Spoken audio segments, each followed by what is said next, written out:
La municipalité a déclaré l'alerte orange et demandé aux Pékinois de rester chez eux. Alors à quelque chose malheur est bon, ces pics de pollution qui dépassent souvent 10, 20 fois la norme fixée par l'OMS ont provoqué une prise de conscience de la population et du gouvernement. Et du coup, la Chine, qui était à frein, est devenue un moteur. C'est le pays qui produit le plus d'énergie propre maintenant dans le monde.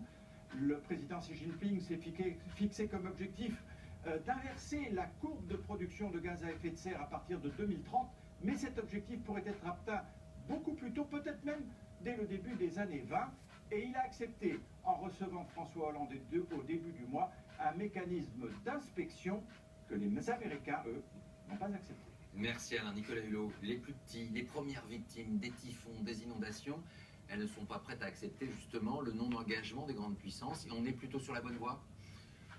Oui, je pense qu'on est passé d'une étape qui s'est éternisée, le constat, la prise de conscience, au stade maintenant de l'action. Je pense que chacun d'abord a pris conscience qu'on sera tous gagnants ou tous perdants. Vous savez, ce que rappelle la situation chinoise, c'est qu'au-delà de l'enjeu climatique, la résolution de la crise climatique, c'est aussi un extraordinaire agenda de santé publique.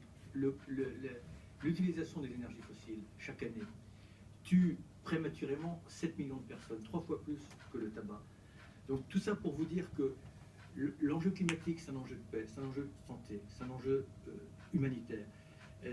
C'est, comment dire, le climat conditionne tout ce qui a de l'importance à nos yeux.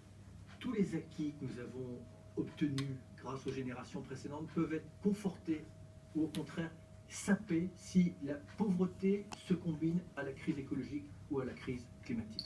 Coup de projecteur sur un autre grand pollueur. Partons maintenant pour Washington. Sur place, Valérie Estreux qui est avec nous. Valérie, Barack Obama s'est souvent exprimé sur le sujet, mais dans les actes, il a aussi pour le moment été assez décevant. Va-t-il être à la hauteur de ce défi ?